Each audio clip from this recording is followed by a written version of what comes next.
Welcome back, Hurrdat Sports Live, presented by Centris Federal Credit Union. That's DB. I'm Ravi Lulla here at Hurrdat Sports Bar and Grill. We are joined. Do we have Jess? She's never late, I guarantee. Oh, she's here. Okay, I was making sure. We got our friend Jessica Coody here from the Husker Radio Network. Jess, how are you this morning? Good morning. I'm great. How are you guys doing? Oh, there's my favorite bubbly disposition of this morning. Hi, Jess. How we doing? Good. Been you'll be proud of me. I've been up since 6 a.m. this morning. Went on Good for you. You're all grown up. Went on a 45-minute walk with Sunny and did some prep. We got the TV show with Coach Rhule here coming up at 11. So you should just try and cold call him, see how that goes. Well, I'll get to that in a sec. So we got to get back to this whole Sunny thing. I thought she doesn't get up until you get up. She doesn't. So she was interested in a walk that early? Yeah, I mean, once I started getting up and realizing, but I've been better about, I feel like it's kind of going around, contagious around here. I've been better about getting up a little bit earlier. I mean, you called me at 8:30 on Friday. That was like the one day I slept in last week.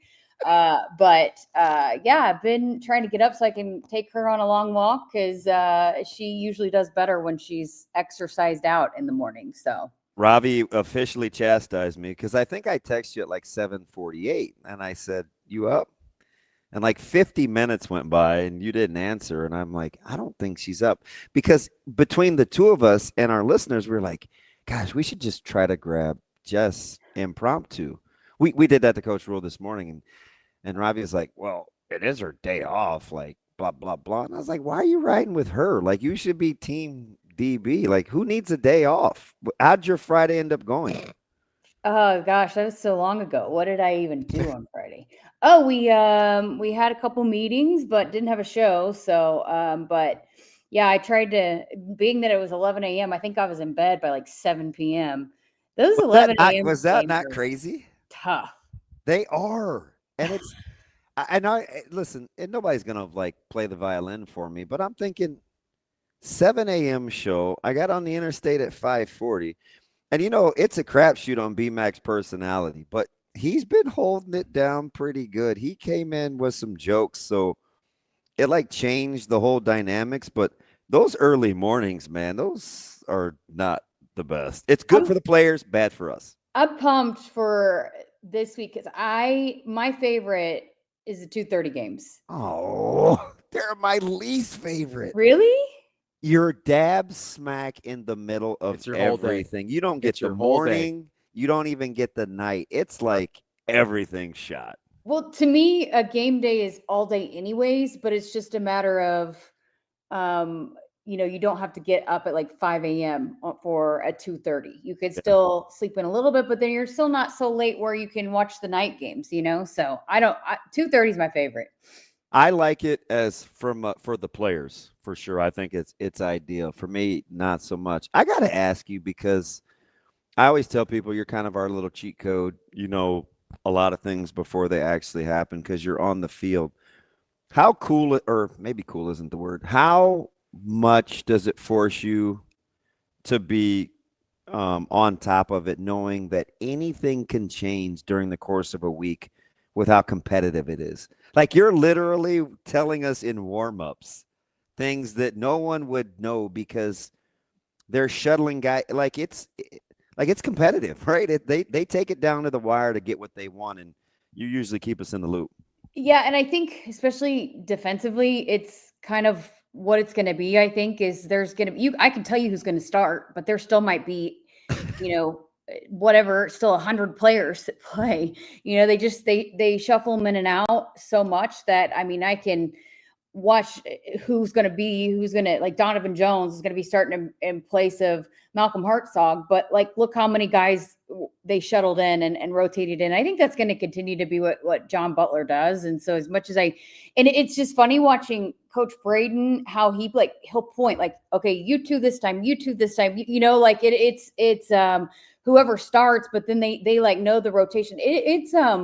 I've been really impressed, and I haven't been able to get this on the air, but just the way, because of how much they shuffle, especially the defensive line, the communication with Terry Braden and his guys, and just, guys knowing what their job is when it goes out there, being that it can be sometimes chaotic with what they're trying to do. It's really impressive of just how comfortable they are with what they know, what their role is any given defensive series. You know what I mean?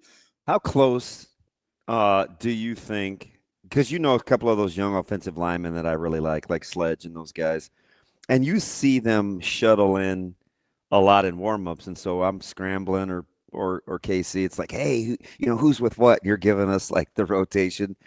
How soon, or do you think that they'll do similar things with the offensive line as well? I don't know. I think with Coach Raiola, once you get those 5 with the offensive line that are playing the best together, I think he likes to stick with it. Now, I do think there will be some times with Turner Corcoran that he's a guy that's battled through a lot, has played a lot of football, and they're finding ways to utilize him, and knock on wood, hopefully there's not a single injury on the offensive line this year. But let's face it, when's the last time that there was a season? It hadn't been since I've been here that an offensive lineman hasn't been injured. This is, I think it's cool too, just to see. So Sam Sledge is the backup to Justin Evans, but when Grant Bricks is not in uniform, he slides over, he plays right guard. And so I think they've got a lot of guys. I think if Gunnar Gatula ever needed to slide back over to play right tackle, he could. That they've done a good job of cross-training those guys, that they're going to be able to utilize them. And I mean, the future is bright with that young group. I mean, I know that they've been really high on them. Coach Holgerson, Coach Raiola, going back to last year, especially when that bowl preparation, it's still not quite their time yet for some of those guys. I think they're still going to be utilized throughout this season.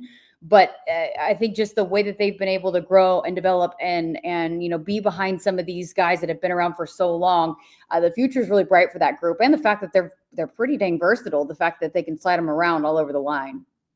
Jess, as you're kind of looking at the last couple games, especially, I mean, you've been here. This is your 4th year here? Fifth season. We're about the same time together, Ravi. Jeez. This is your. She beat me by half a. You beat me by half a year, right, Jess? I thought year and a half. Okay. Yeah. So I'm not. So I'm the one that doesn't know math. But you're not surprised about that either, are you, Jess? I don't know. The way you can call the numbers out on those touchdowns with the math, it's pretty impressive. I'm like, Kyle and I were talking last week. Does you think he goes through it throughout the week trying to figure out different scenarios of when he can pull out those math equations? Kyle was like, he's got to, right? No, it's real time.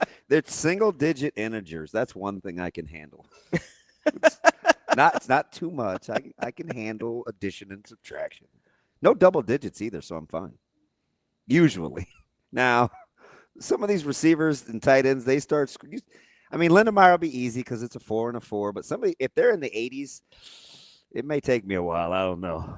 Well, you got to think you might not have to have as many. I think maybe now moving forward, some of these games, maybe you will have a lot of guys contribute. I don't know. I think they're going to keep spreading the ball around. So you'll have, once you do it once or twice, though, you'll be able to go back to it, I guess. Isn't that crazy how many guys they're willing? And it'll change a little, but not a ton. And I think even with Dylan, his ability to kind of find different guys within the same set of plays, for me, has been pretty impressive. You had the sit down with him, which was probably the longest Cornhusker interview I had to sit through, which is good for me.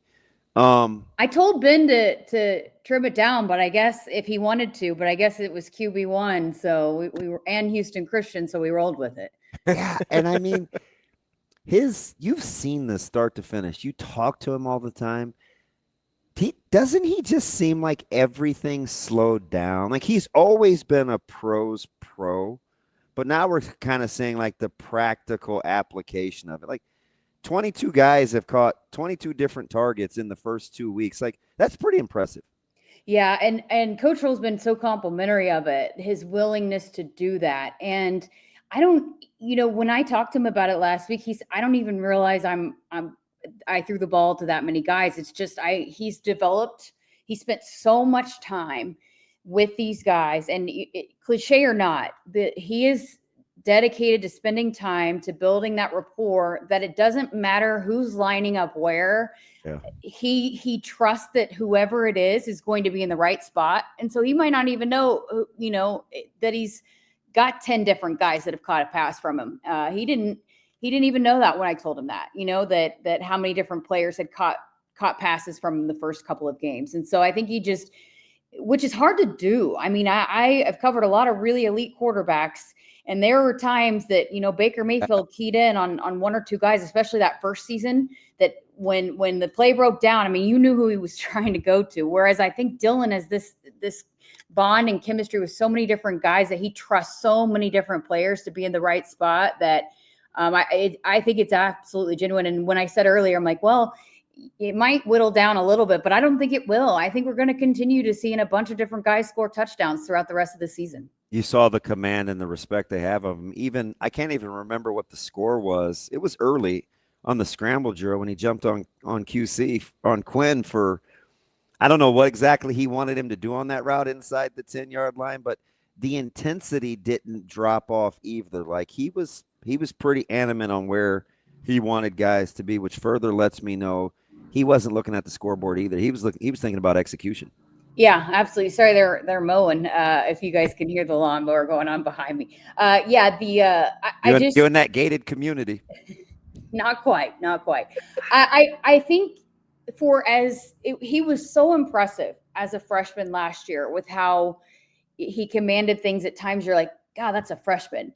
But it is night and day difference to the confidence that he has and just, and being okay with who he is and what it takes for this offense to be successful. I think he thought coming in, and that was one of the things we talked about last week when I chatted with him, that he had to do all these spectacular things. And he's realized this year, even at, just being a sophomore, that it doesn't require that this offense doesn't require him to throw 75-yard bombs down the field every time, or him to make all these. It just make it's like a broken record, but the routine plays are successful. And he has really, it's one thing to say it, but he really does own that and understand it. And so he's okay with, if we need to take 9 minutes off the clock and just do a 8-minute reception and then a 2-minute rush and, just keep moving the chains and staying ahead of the sticks. He's okay with that. So people can say whatever they want about, he's not being flashy enough. He doesn't care, because he is now understands that the flashy doesn't always win. It's not required to win football games. And ultimately that's what Dylan Raiola wants to do more than anything, is win a bunch of football games.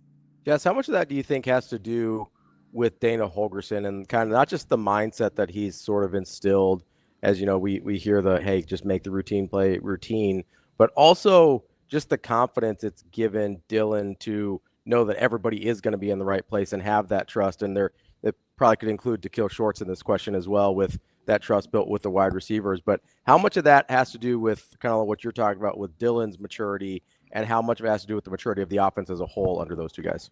Yeah, and I think one thing that Dana Holgorsen has always done too is he's had a bunch of different quarterbacks, but he's really good at figuring out what those quarterbacks are the most comfortable with and what they want to go to. So I think there's that.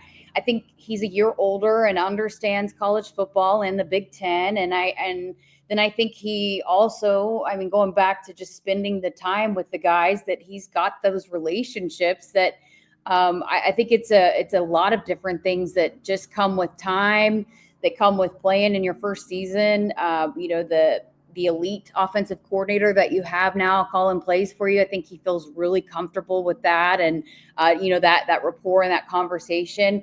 I think he really trusts the guys that are protecting him this year. And he's the offensive line, it's a lot of different things I think that have gone into it. It's hard to point to just one thing, but I think there's definitely that rapport there and that trust with Dana Holgorsen that Coach Holgorsen understands Dylan very well too. And so a lot of different things that go into that.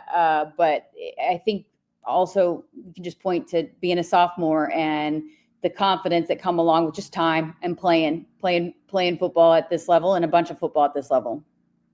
When you're talking about, it's kind of interesting because, we took a shot, and I'm sure you're going to hear about it. And Coach was like, "You got issues." Like, I'm just like, you know what? I was kind of tired of hearing about the work versus play, and he's doing the McAfee show, and he has a podcast, and he was at boxing, and then he was the first one back on IG, with the guys that he was at in the office Sunday morning. And I'm like, I guarantee you he's out doing something productive right now. And so I had Shane, I'm like, let's just call him on a humbug. And he answered, and he's like, he's out. Okay, you'll get this because you know him. So he's breathing heavy, and he's like, man, you got issues. And I was like, well, what are you doing? He goes, I'm out walking barefoot. I'm getting in touch with the earth. And I'm like, normally I would have snapped back with some sort of funny joke, but he's not. How are you parsing through his quirkiness, but he's so authentic? He makes it believable with whatever it is that he's saying. Like, his personality has been something, and it looks like his stamp is all over this program early. Yeah, and I was out, especially during fall camp when we go out to practice and they practice early. He's out there walking, so it's not just like a one-time thing. He does that. He walks barefoot out there on the field, and it's great grass. I mean, obviously we've heard him talk about that, so it's good grass to get your feet on out there on the practice fields. But I think there's no doubt he's having more fun, I think, than he probably ever has in his coaching career. I think this group has allowed that. I think he's, just with the changes he's made, he's talked a lot about it, working out in the morning and just some of those things that he's tweaked that have made him feel better. But people can say whatever they want, but this is the age of college football where you have to get your brand out there. And those guys on those major programs like Pat McAfee, Bussin' with the Boys, they're, some of the top podcasts in the country. And the fact that they don't just, hey, reach out. Hey, they want Coach Rhule on there because he is entertaining and he is something that obviously their viewers and their listeners that are not just Nebraska fans keep coming back for. And so I think the way that he has been able to tap into utilizing the brand, how good he is at this too, the fact that he keeps getting requests to do it. And then just understanding that it all comes for full circle right now with getting the brand out there and having it represented at the biggest and best. And I could tell you, I went up there on Sunday morning, and yeah, the whole team was up there. Coach Rhule was up there. He was already doing stuff. What were you doing out of bed? Well, I was, we were interviewing, I'm helping Steven out, who's awesome, the new video guy, the new director of social media for Husker football, the creative director, Steven Gonzalez. And he's putting together these features every single week. And so last week it was on Luke Lindenmeyer and getting engaged. The week before was on Sierra Wright. Before that it was Archie. This week we're doing one on Emmett Johnson, and it's talk about a story. And so we interviewed Emmett's family yesterday morning, and it was supposed to be at one time, and then Steven had to push it back because he had other things that he was doing, for Coach Rhule, who was up and at it and ready to go on a Sunday morning. So I don't think the lack of sleep going to Vegas, in fact, it probably gave him a bunch of energy coming off that and getting right to it. He had all these ideas, I think, on Sunday morning and things that he wanted to get accomplished. So I can attest to that. I think there's, and he's got a pretty sweet setup. You've seen it in his, on his podcast that I think it's pretty comfortable too, if he has to spend a lot of time there. So yeah, I think he's having a lot of fun. And I mean, they're at this point, they're getting the job done. Right. And so it's part of college football now and age. I know that people want to say, oh, he should coach more football, but it's where we're at now. You've got to, in order to continue to grow the brand and get the best of the best and the players and all of that. I mean, it requires that. And I think he's having fun with it, but it's not causing him to, miss out on anything that he needs to do coaching. In fact, I think it continues to help him because I think he's just embracing it in a way. And there's no doubt he's having a lot of fun right now. So one of the things I like about you guys is, you've been other places and other successful programs, but I can tell with you and certainly with him and I think Casey's going to get here the longer he is. You guys actually grow to love this place where, we really like you. I know you really like Nebraska. You defend it.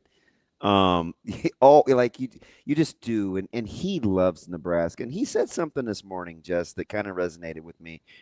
Along those lines, he said, I'm at the Crawford fight and all these guys are wearing like Nebraska gear. And And he goes, I have to be a part of that. Like, I need to be a part of that. I love this place. Like, who, people need to understand that this is Nebraska. And he's been like that almost from the jump, which is what drew me to him. I told you this. It's like he thinks as much of this place as anybody that I've ever been around. So I'm going to ride with that guy, right? Like, you your connection with the fans and how much you appreciate how much they appreciate you. Like, that resonates when you do your job. That's going to continue to be important to him. So we got to just probably get used to that, right? Like, that's going to be who he is because of how he thinks about the state of Nebraska. He's not interested in being anyplace else. Like, he is present in the moment right now. Yeah, and I think once he gets out there and it's hard not to. Nebraska's got a huge following and a huge brand, but then I think, the more that he puts it out there and, DB, you were in that meeting this summer when we had Kyle in, and he had talked about how he wants to grow his players' brands. That's part of these features that we're doing every week with these players. That's important to him. So it's not just even about him in Nebraska. He also wants to get his guys out there and help them grow their brand, and in more ways than not, and in more ways than just, hey, NIL money. I mean, there's if you get a guy out there and that he's doing things the right way and that Coach Rhule vouches for him, there a lot of times, if he's on the fringe of getting drafted or not, or making a roster or not at the next level, they're going to take a chance on a guy like that because of being at Nebraska and being with Coach Rhule and his brand and just the confidence that I think the guys at that next level have and these players. So it's not just even about him personally or Nebraska. If it was just about him personally, I don't think he'd be doing all of this. There's a bigger purpose to why he's doing all of it, but he's pretty dang good at it. And there's so much. People just think, oh, he's just decided to do a podcast. There's so many. The way his mind works is just fascinating, and there's always multiple layers and reasons behind the things that he does and every single thing that he does. That's crazy. And you try to. I love the fact that because when it's me, it's like, oh, you just like him and blah. I'm like, no, fascinating is a great word. He thinks of a lot of things that we don't think, that we see. You talked about the meeting. He walked in there impromptu, right? Wasn't even going to come over, and he could hold court for 15 minutes on the ideas that he has on how the network and the university could coexist.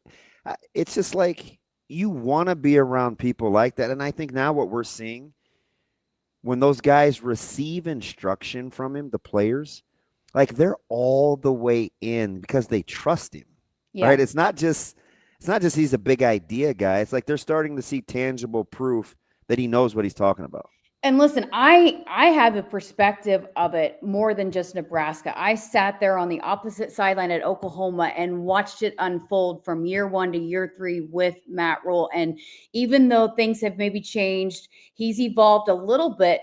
The core principles of how he builds a program and getting guys to buy in, and that toughness, and just again, going back to that halftime speech last week about there's this toughness mentality, that he's able to instill, and it doesn't happen overnight. That's something that takes time to develop. And once he gets there, those teams are different. And I can tell you, I saw it at Baylor, and that's why I was so fired up, DB. You knew that when this coaching change happened, he was my number one because I saw it, and I thought that would be that kind of culture, that what he instilled at Baylor would work very well here at Nebraska. And you're starting to see that. And even though he might go about it a little bit differently in terms of, he's out there a little bit more at the podcast, and it's a different kind of program, being that it's a national brand, at the core and the heart of all of it is really who Matt Rhule is. And you're starting to see all of that come to fruition here in year 3, which is it just takes that time to be able to get the players to trust him, to know that what he's doing works. And then they're all in, and then they're running it themselves a lot of times. Those those older defensive backs, they're pretty great in how they continue to deliver the messaging and communicate on the sideline. And so it just, it takes time, but it's ultimately, I mean, there's a reason why it continues to work. And while it might look a little different, it's still at the core is who Matt Rhule really is and why it works, why his system works. If we're still friends at the end of the season and colleagues, I'm going to share that story, how you pegged him early in that process and why you liked him coming from Baylor. I haven't even shared kind of why you thought that this would work. But lastly, Shane, kill the music just for a sec, because this is interesting, because we haven't had a way to bring this on air, really. You're always so close to the action, and you can hear what these coaches are saying. And special teams is going to be big on Saturday. Special teams getting better was big this season.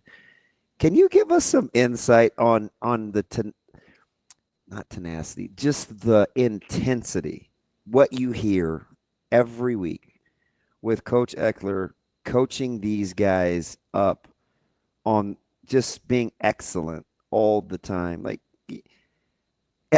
I'm fascinated because I can hear it in your mic, and we haven't had a chance to really bring it to the air yet, but you got to give us a little snapshot of Coach Eck, because I think special teams will be huge this week. Yeah, and hey, the standard is standard, and that's one thing that you saw on Saturday, that despite it being what was it at the hat, like 45-0, if the things weren't being done right on kickoff and kickoff return and what they were doing, I mean, he's communicating that it's not good enough. And, with the way I've seen a difference this year, just, because they have the iPads that they can immediately pull to and pull different angles of the plays. And so if there was something that happened bad on special teams last year, it might be like the kicker, the punter, the holder that are going back and looking at it. But I've recognized and noticed that it's like after every single play, it's not just the kickers and the specialists, it's the entire unit going over things, whether it's good, bad, or whatever. They're going back and reevaluating what they did too. It's like the offense, defense does that, but now the special teams are doing that too. And Coach Eckler he is everything that everybody says about him. I mean, he's intense. He has high standards. He has expectations. And when things are not done up to that standard, he sure as heck lets them know about it. But he's also like the biggest cheerleader when things do go right and when they do what they're supposed to do. And so you certainly understand, just watching him on the sideline, why he is so loved by these guys, because he does. It's the same thing, a lot like what Coach Rhule does. I mean, he's going to celebrate them, but he's also going to let them know, that being tough with love, and if you aren't doing what I think you are capable of doing, I'm going to hold you to that standard. I'm going to let you know that I expect more from you. And the guys really appreciate that. And it's, even for a guy like Carter Nelson, who is a 5-star coming in, number 1 recruit in the state, and while he hasn't necessarily been a guy that they've gone to in the offense as much, to see the pride he takes on special teams and some of those other guys, there's obviously a buy-in there. And it's been really cool to see how that is attacked on the sidelines this year. There's no doubt in my mind, special teams are going to continue to be a big factor, and in a good way, because of Mike Eckler. Good point on Carter.